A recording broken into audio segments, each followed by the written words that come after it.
இது மகிமை நேரம். மகிமை டிவி நேயர்களுக்கு என் அன்பின் வாழ்த்துக்கள். இந்த வாரம் நாம் தியானிக்க இருக்கிற தலைப்பு, வெட்கி தலை குனிந்த இடத்தில் தலை நிமிர்ந்து நிற்பது எப்படி. யோவேல் 2 அதிகாரம் 26 வசனத்தில், என் ஜனங்கள் ஒருபோதும் வெட்கப்பட்டு போவதில்லை என்று இயேசு சுவாமி அழகாக கூறியுள்ளார். வெட்கம், அவமானம், நிந்தை, தலைக்குனைவு முதலியவை உள்ளத்தை மிகவும் வேதனைப்படுத்துகிறது. ஒருவேளை சரீரப்பாடுகள் ஒருவன் சகித்து கொள்ளக்கூடும், ஆனால் உள்ளத்தில் ஆழமான காயங்கள் நம்மளை ஒருபோதும் தாங்கிக் கொள்ள முடியாத ஒரு வேதனையாக இருக்கிறது. இதற்கு ஆதாரமாக நாம் எடுத்துக்கொண்டால், ஒரு அழகான அரசு உத்தியோகத்தில் வேலை பார்த்து கொண்டு இருக்கிற அரசு அதிகாரி லஞ்சம் வாங்கிய போது பிடிபட்டு போலீஸ் வாகனத்தில் ஏற்றி செல்லும் போது அவருக்கு ஒரு தலைகுனிவு ஏற்படுகிறது. திடீரென விடுதலில் ஏற்படும் சோதனையில் பிடிபடும் போது விபச்சாரிகள் தலைகுனிவு ஏற்படுகிறது. அது மட்டும் இல்லை, நிறைய பேர் கடன் வாங்குறாங்க. கடன் வாங்கி கடனை திரும்ப செலுத்த முடியாதனால கடன்பட்டவங்களுக்கு பதில் சொல்ல முடியாமல் தலைக்குனிவு ஏற்படுகிறது. அதனால அவங்க என்ன செய்றாங்க, குடும்பமாக தற்கொலை பண்ணி கொள்கிறாங்க. ஆசையாக வளர்த்த பெண் இன்னொருத்தன் கூட ஓடி போகும்போது தலைக்குனிவு ஏற்படுகிறது. தாலி கட்டிய மனைவி இன்னொருத்தனோட தொடர்பு இருக்கிறாங்க, இல்லாட்டினா கணவன் இன்னொருத்தி கூட தொடர்போடு இருக்கிறான் அப்படின்னு கேட்குற போது உள்ளத்தை அது பிழிந்து விடுகிறது, தலைக்குனிவு ஏற்படுகிறது. இப்படிப்பட்ட சூழ்நிலையில், இப்படிப்பட்ட அவமானத்தில் மட்டும் இல்லை, இப்போ நாம் இருக்கக்கூடிய இந்த கொரோனா பீரியடில் கூட நிறைய பேர் வியாதியின் நிமித்தமாக, அந்த வியாதி வந்துட்டாலே நம்ம பாவம் செய்த மாதிரி பார்க்குறாங்க.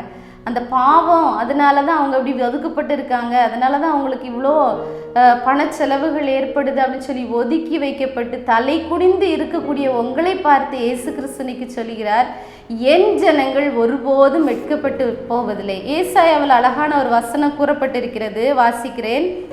உங்கள் வெட்கத்திற்கு பதிலாக இரண்டத்தனையாய் பலன் வரும். உங்கள் வெட்கத்திற்கு பதிலாக இரண்டத்தனையாய் பலன் வரும். லட்சைக்கு பதிலாக தங்கள் பாகத்தில் சந்தோஷப்படுவார்கள். அது நிமித்தம் தங்கள் தேசத்தில் இரட்டிப்பான சுதந்திரம் அடைவார்கள். நித்திய மகிழ்ச்சி அவர்களுக்கு உண்டாகும். உங்களை பார்த்துதான் இயேசு கிறிஸ்து சொல்லுகிறார், நீங்கள் எந்த இடத்துலலாம் தலை குனிந்து நிந்தை அடைந்து அவமானம் அடைந்து இருக்கீங்களோ, நீங்கள் அந்த இடத்துலையே தேவன் உங்களை என்ன செய்வார், மகிழ்ச்சியாக வைப்பார். 4 விதமான ஆசீர்வாதங்களை தேவன் உங்களுக்கு என்ன செய்கிறார், கட்டளையிட. முதல்ல வெட்கத்திற்கு பதிலாக இரண்டத்தனையான பலன். எந்த இடத்துல வெட்கப்பட்டீங்களோ, எந்த காரியத்துக்காக வெட்கப்பட்டீங்களோ, எந்த காரியத்தின் நிமித்தமாக தலை குனிவு, நிந்தை, அவமானம், வேதனை எல்லாம் பட்டீங்களோ, அந்த இடத்துல ரெட்டிப்பான ஆசீர்வாதம் வரும் என்று உங்களுக்கு இன்றைக்கு ஆசீர்வாதத்தை தேவன் கட்டளையிடுகிறார்.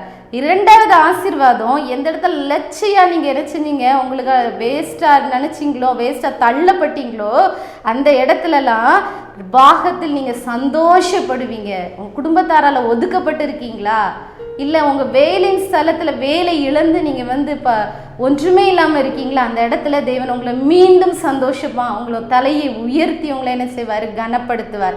3வது ஆசீர்வாதம், தேசத்தில் இரட்டிப்பான சுதந்திரம் அடைவீர்கள். இந்த தேசத்தில் எந்தெந்த இடத்துலலாம் நீங்கள் பிஸ்னஸ் பண்ணி 1000 ரூபாய் லாபம் எடுத்தீங்கன்னா, அந்த இடவை 2000 ரூபாய், அதை கூட்டி 10,000 ரூபாய் லாபம் 20,000 ரூபாய், அதெல்லாம் இழந்து இப்போ நம்ம ஜீரோவில் இருக்கலாம், மைனஸில் கூட இருக்கலாம். ஆனால் தேவன் உங்களை பார்த்து சொல்கிறாரு, ரெட்டிப்பான சுதந்திரம் என்ன செய்வீங்க, உங்களுக்கு கிடைக்கும். குழந்தை பாக்கியம் இல்லாமல் இருக்கலாம், தேவன் உங்களுக்கு ரெட்டிப்பான ஆசீர்வாதத்தை உங்களுக்கு தேவன் இன்றைக்கு கட்டளையிடுகிறார். 4வது ஆசீர்வாதம், நித்திய மகிழ்ச்சி அவர்களுக்கு உண்டாகும், உங்களுக்கு உண்டாகும். உங்களை பார்த்து தான் தேவன் சொல்கிறார், நித்திய மகிழ்ச்சி உங்களுக்கு உண்டாகும். இந்த நித்திய மகிழ்ச்சி, நம்ம ஒரு இடத்துல ஒரு வீட்டில் ஒருத்தங்களுக்கு காய்ச்சல் வந்துன்னா நம்மளால் தாங்கிக் கொள்ள முடியும்.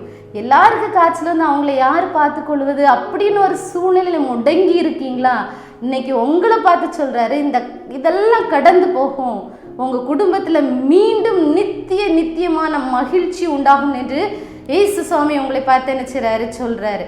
இப்போது இப்படிப்பட்ட ஆசீர்வாதம் நமக்கு கடந்து வரணும், நம்ம வாழ்க்கையில் என்ன செய்யணும் வேணும் அப்படின்னா நம்ம என்னென்ன காரியத்தை நம்ம செய்யணும் அப்படின்னு சொல்கிறத தான் அந்த வாரத்தின் 7 நாளில் நம்ம பார்க்க போகிறோம். முதலாவது ஃபார் எக்ஸாம்பிள் நம்ம எடுத்துக்கிட்டோன்னா தாவீதை பாருங்க, பத்சேபாள்கிட்ட போய் என்ன செய்கிறான், பாவம் செய்கிறான். அவன் செய்ததை உலகத்தில் இருக்கிற யாருமே கண்டுபிடிக்கல, அவன் யாருக்குமே தெரியாதுன்னு சொல்லி என்ன செஞ்சிருந்தான், அப்படியே இருந்திருந்தான். ஆனால் அதை யார் பார்த்துட்டே இருக்கிறாரு, கர்த்தர் பார்த்து கொண்டே இருக்கிறாரு. அவர் என்ன செய்றாரு, நாத்தான் தீர்க்கதரிசிட்ட போய் நீ அவன்கிட்ட போய் சொல்லு, இவன் இப்படி பாவம் செய்கிறான் அப்படின்னு சொல்லி நினச்சிரு அழகாக போய் சொல்ல வைக்கிறாரு.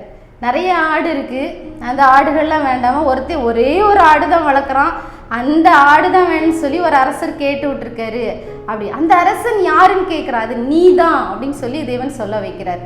அப்போ பாருங்க, இன்னைக்கு நம்ம பாவம் செய்கிறோம், தப்புதங்கள் செய்கிறோம், நம்ம நினச்சிக்கிடுறோம் யாருக்குமே தெரியாதான்னு. ஆனால் எப்பவும் உங்கள் கூட இருக்கிற இயேசுவின் கண்களை யாரால் என்ன செய்ய முடியாது, மறைக்க முடியாது.